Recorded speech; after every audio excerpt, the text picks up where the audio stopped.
This is the Palin Update on SarahNet Radio. I'm Kevin Scholla. To get rid of the most popular patriarch on television today, I tell you, there are other networks that would just nab these guys up in a heartbeat. A&E really screwed up on this one. Sarah Palin fights for common sense, and again, it works. Phil Robertson back on Duck Dynasty. A woman who has a lot of respect for Sarah Palin is running for Senate in Texas, looking to oust the incumbent in the primary. We'll talk to Linda Vega on the Palin Update. A lot of people were happy Christmas morning when they received Sarah Palin's new book under the tree. A brand new Commonwealth Common Sense with Susan Stimpson is on the way. And just ahead, our latest edition of Steel Resolve with Sarah Steelman. She is an immigration attorney and business owner, founder of Latinos Ready to Vote, and she's running for the Senate in Texas. Linda Vega, welcome to the Palin Update on SarahNet Radio. Hi, thank you. Thank you very much. So you're setting your sights high, going for a Senate seat. Why are you running for the Senate? Well, I'm running for Senate because I believe that we have gridlock in Washington. We have two political parties that can't seem to get along. They cannot seem to find solutions to issues that have been plaguing our country now for the last 8 years or so. And we have a U.S. Senator representing Texas that can't seem to offer legislation that is beneficial for Texas. Now, as an immigration attorney, you have a strong grasp on the ins and outs of the immigration problems we have in this country. Can you tell people what you are for and what you are against? I know you're not for amnesty. Right, and that's the biggest question. People see that I'm a business immigration attorney, and they just assume that I am for amnesty to forgive all these breakings of the law that have happened over the course of time. And the reality is we have an immigration system that we keep passing reforms on in the last 20 years, and every 10 years we create a bigger conflict, bigger problem. Rather than solving the problem, we keep adding to it. And so I'm not for amnesty, as you mentioned. I am for solving the problem, which is we have these ridiculous quotas that are in place, hurting businesses, hurting investments, hurting the U.S. economy, and we need to stop that. And we also have such a conflict in allowing people to come into the U.S. It's such a bureaucracy. We have currently 3 agencies that determine how and who comes into this country, which is why we have an influx of illegal entry, overstay of visas, and we have this problem now created of 12 million undocumented people. So that's something that we need to fix. Not just talk about reform, but offer legislation that's actually going to fix it. And not confuse it with securing the border, which is a big problem for border states like Texas, and who have people like John Cornyn who offer no solutions and haven't done so in the last 11 years. Now, as the new year gets underway, Obamacare will be digging its claws into us. You called it a job-killing machine. What will you do if elected as far as Obamacare is concerned? Well, one of the things we need to start doing is defunding it, and we need to take away the power that we have given to the IRS in order to come pick on businesses to fine them in case they don't implement Obamacare. And we have to give that power more to the states without putting a carrot stick in front of them and saying, you will not be allowed federal funding should you not comply with this, and determining who businesses can hire, whether they should be full-time, part-time. That's too much regulation and less of the American capitalist spirit. It also hurts families. For example, a family of 4 will pay $1,200 to $1,500 a year. That's a lot of money for a family of 4. And the state supposedly picks up 10% of that. Now, in 3 to 4 years, the state's going to pay 90 to 100% of that cost. Where exactly are people like me from Texas? Where exactly is the state of Texas going to pick that money from? Higher taxes. So we don't want to pay higher taxes. Nobody wants to pay higher taxes, especially businesses who have to cut back on job creation to just meet the minimum standard of opting out of this monster of a law. How much has Sarah Palin played a part in your decision to run and your campaigning? She broke a glass ceiling, becoming the first Republican woman on a national ticket, and if elected, you would be the first Latino woman to represent Texas in the Senate. You know, and I admire her a great deal for having that tenacity, that courage. When everyone, told her, you're not smart enough, you're not well recognized enough, you just don't have a grasp of the concept. But she had the grasp of the American people's frame of thought, which is important. And she had enough of the grasp of concept that she was governor of a state. How can you tell someone that they're not qualified to run for an office when they've, achieved all these titles, all these elections? So she, of course, I rooted for her. I applauded her because in a time when people needed a voice, she was the voice that needed to be heard. She was the everyday American that people could associate with. So I admire what she did a great deal. I look to leaders, and one of the things that people keep telling me is you're a female, you're Latina, and those are physical traits that I have. I can't help. But listen to my message. My message is for everyone. My message is for people who run businesses, small business owners. My message is for the parents out there wanting a better America for their children. And it's important, especially in Texas, that we listen to the people. We not lose touch of what's going around in Texas, especially now that Texas is booming. Our population is set to grow, double, in fact, in the next 20 years. So it's imperative that we keep job-creating opportunities alive in Texas. You also have Ted Cruz there in Texas, who's been incredible since being elected to the U.S. Senate. What have you seen out of him, and I bet you'd love to work with him? I see tenacity in him as well. I see courage where everyone else is trying to tell him how to behave. You're the junior senator and such. But what they don't realize is here's a very intelligent human being that understands in order to get something done, you have to speak up and not be afraid. And that's to be admired, not to be quashed, as Senator Cornyn tried to do when Senator Cruz was speaking up for the people in Texas regarding Obamacare. We need more leaders like that. We need people with the courage to stand up and do the right thing for America, not just for political parties. And I would love to work side by side with him. I think he has incredible ideas on especially economics and where to cut funding. There's an issue that Governor Palin has always been big on, and I know it's important to you too, and that is energy independence. What's your take right now on how we gather our resources and what needs to change? One of the things that I talk about is we need to start forming better partnerships and relationships with North America here, to our neighbors from Canada to Mexico and to South America. There's an oil corridor. There's job creation here, and will give us a less of a dependency on Middle Eastern countries who I often say love our money but hate our freedom.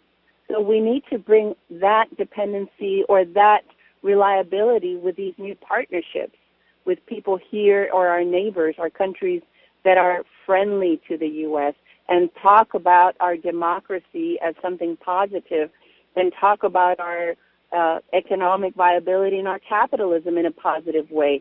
We have depended too much on the Middle East so that we are constantly sending aid to them, and whether it's in the form of money or whether it's in the form of military, just to keep the region settled so that we can protect our interests. And we have to change that. We have to create better opportunities for the U.S. in our own hemisphere. This past week, a federal judge in New York ruled the NSA's data collection is actually legal. Disagree? I disagree, absolutely. And, that's a nebulous term, data collection. What data exactly are they collecting? And, because it could be anything. It could be our names, it could be our gender, it could be our voice imprint, it could be a lot of things. And for a judge to say that all that collection by the federal government is legal and could be used against us at any moment in time, That's a surrender of our Fourth Amendment, search and seizure without a warrant. And if that particular right of the Fourth Amendment gets tumbled, so will the Second Amendment, the First Amendment, the 10th, and the 9th. All these amendments were made to work together to protect our rights as U.S. citizens. If one of these amendments are not honored by the federal government, we run the risk of losing our liberties to this federal government. Well, Linda, there's a lot lacking in the Senate right now. I think you did a good job of mapping out what you would bring to change that. Let our listeners know how people can learn more and join your campaign. Great. Please come to our website, lindavegafortexas.net. We have a button there to contribute any amount. We have a need for volunteers. Write me a note. If there's something that you would like for me to address on the issues, let me know. I'll be happy to talk to people. And, of course, have me on your show again. Excellent, Linda. Thank you so much for being here, and best of luck and Happy New Year. Thank you so much. Happy New Year to you. To learn more about Linda's candidacy, head to lindavegafortexas.net. That's Linda Vega, Vega, 4 FOR, Texas.net. Well, A&E finally saw the light. Phil Robertson is back on Duck Dynasty after an outrageous suspension, all because the Robertson patriarch voiced his religious beliefs and, well, the left and Hollywood elites didn't like it. So, common sense Americans and Governor Palin went after this nonsense. Palin stated why she thought Phil was treated wrongly. She also featured comments on Facebook and Twitter from daughter Bristol Palin and from Fox colleague Eric Bolling, who both spoke out for Phil. Palin featured a great article from David French as well that he wrote for National Review Online about free speech. And the governor discussed her great Christmas book, Good Tidings and Great Joy, in the days leading up to Christmas. She did an interview with Newsbusters. So many people were happy to find a copy of the book under their tree Christmas morning. And the great thing about it is, even though Christmas is over, the message in the book remains relevant, so still plenty of time to grab a copy in the new year. I also wrote a review of Good Tidings and Great Joy. You can check that out at saranet.net. To see any of the governor's posts in their entirety, just visit Sarah Palin's Facebook page and follow her on Twitter at Sarah Palin USA. It's time for Commonwealth Common Sense with Susan Stimson and Kevin Scholla. Hello, Susan. How are you? Kevin, I'm great, thank you. How about you? Happy New Year. Thank you very much. Same to you. And there's been a flurry of news articles lately on American Crossroads and the U.S. Chamber, and they're putting up some big bucks to try to ensure what they're calling no-loser candidates. This struck a chord with you. What's going on with this? Well, it was on the front page of the Wall Street Journal. It was Christmas Day, and they reported that the U.S. Chamber and the American Crossroads is going to put in $50 million to support what they say are establishment, business-friendly candidates in primaries and the general election. And one of the quotes from the top political strategist for the U.S. Chamber, Scott Reed, is, "Our number one focus is to make sure when it comes to the Senate that we have no loser candidates. That will be our mantra, no fools on our ticket." And in my mind, what we should be doing right now is uniting, because we have one issue around which Republicans can rally and can be united, and that is repeal and replace Obamacare.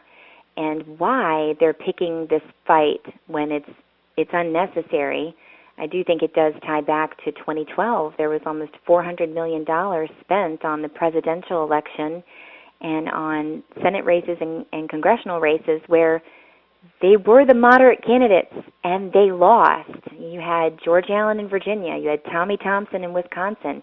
You had Mitt Romney, who we were told that, you know, he was the most electable and that we needed to get behind him. So this is a false narrative that they're laying out, that it's somehow the quote-unquote Tea Party's fault. These candidates are Tea Party-oriented, and it's really not true. The code word for business-friendly, I'm assuming, must mean you're gonna play the game.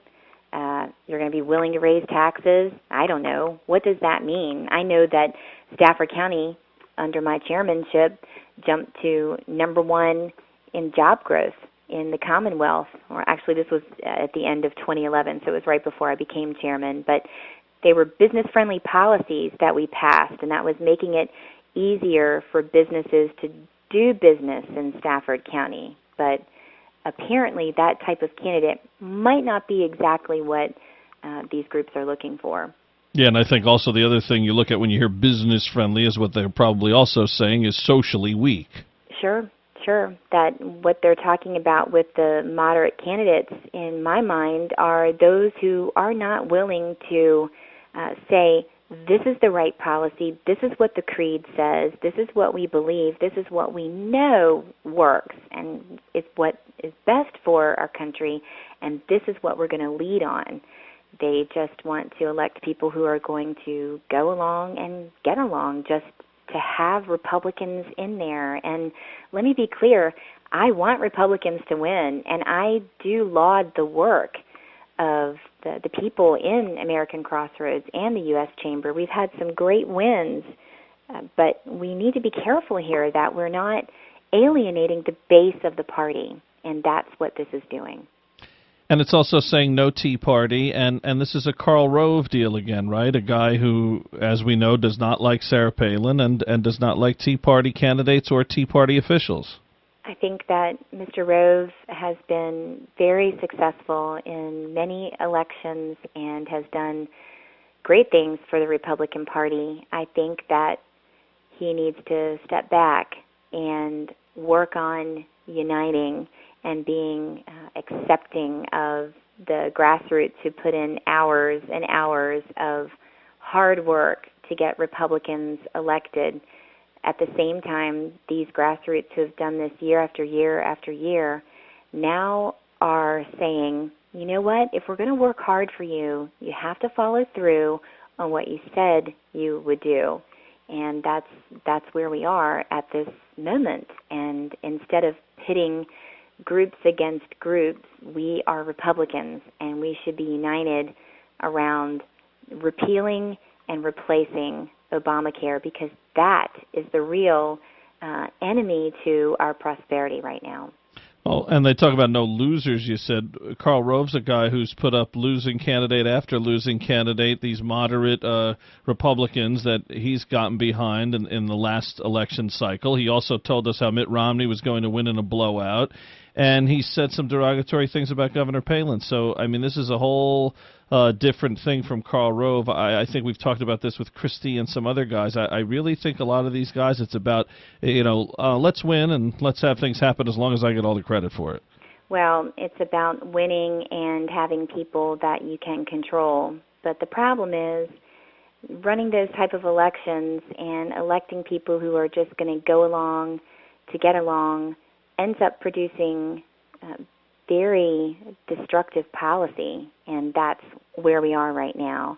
And the grassroots, they are growing in number, and they're growing in frustration, and it does transcend party lines.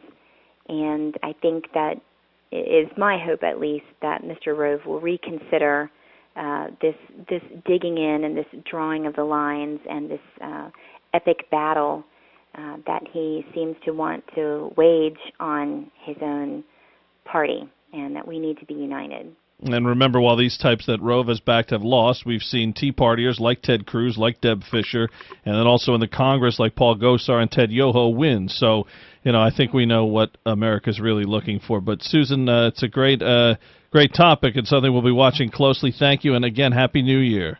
Thank you. You too, Kevin. Susan Stimson in Virginia. More Commonwealth Common Sense next week. Now our weekly commentary, Steel Resolve. Here's Sarah Steelman. Thanks, Kevin. It is easy to get caught up in all the problems that plague our nation and our world. We watch as our nation's leaders grapple with health care, affordable education, our national security, balancing the budget, and the list goes on and on. At this time of year, the birth of Christ is a reminder that the real problems facing us cannot be solved in Washington. Each year, our family has a tradition of reading a story that their minister wrote and gave to my mom and dad the day they were married in 1947. The story is written from the perspective of a lowly shepherd who witnessed the birth of Jesus, his crucifixion, and his resurrection. The passage at the end of the story is a worthy reminder. After losing all hope that Jesus was indeed the Savior, the shepherd's hope is restored with the news of his resurrection. He tells us how the promise of the manger had been fulfilled and not denied by the cross. Here's what he says. We had looked for the wrong kind of kingdom. We had expected one who would come in power with legions to slay our enemies. But it had been one who came in suffering, in love, to reconcile and draw us together. We had expected one who would cause all pain to cease and suffering to pass away. But he had come as one who transformed the pain into the servant of the soul and the suffering into a pathway to God. We had looked for one who would set our nation above all others. He has come as one who would bring all nations together. We had expected him to vanquish our earthly enemies forever. He had vanquished the power of sin and the fear of death. He had put his kingdom in the hearts of men, and the gates of hell should not prevail against it. Sometimes we look for the answers in all the wrong places. A manger and a cross fulfilled God's promise, and never again do we need to be afraid. Merry Christmas and Happy New Year. This is Sarah Steelman for SarahNet Radio. Tune in again next week for another segment of Steel Resolve right here on the Palin Update. The Palin Update, including Commonwealth Common Sense and Steel Resolve, is on demand and available for download. So just head to SarahNetRadio.net, pick the show you want to hear, and you can listen anywhere, anytime. Well, that'll just about do it for this edition of the Palin Update on SarahNet Radio. Visit SarahNetRadio.net for continuing coverage of Governor Palin. Also, follow along on Twitter at SarahNet Radio, at Kevin Scholla, at Susan B. Stimson, and at Sarah_Steelman. For a full recap of everything you hear on the Palin Update, plus more news regarding Governor Palin, head to our Facebook page and like SarahNet Radio. Also, like Kevin Scholla on Facebook. Palin Patriots is our feature on SarahNet.net. There you can check out the writings from our great panel of contributors, including Martha Zoller, Bader Carmouth, and Dan Bongino. And I'm doing some writing for Breitbart News. Go to Breitbart.com and search Kevin Scholla. I want to thank Sarah Steelman, Susan Stimson, and everyone here at SarahNet Radio. Thanks to Linda Vega, and thank you for listening today. Please be sure to join us next time for another edition of the Palin Update. I'm Kevin Scholla. Have a pleasant day, and Happy New Year.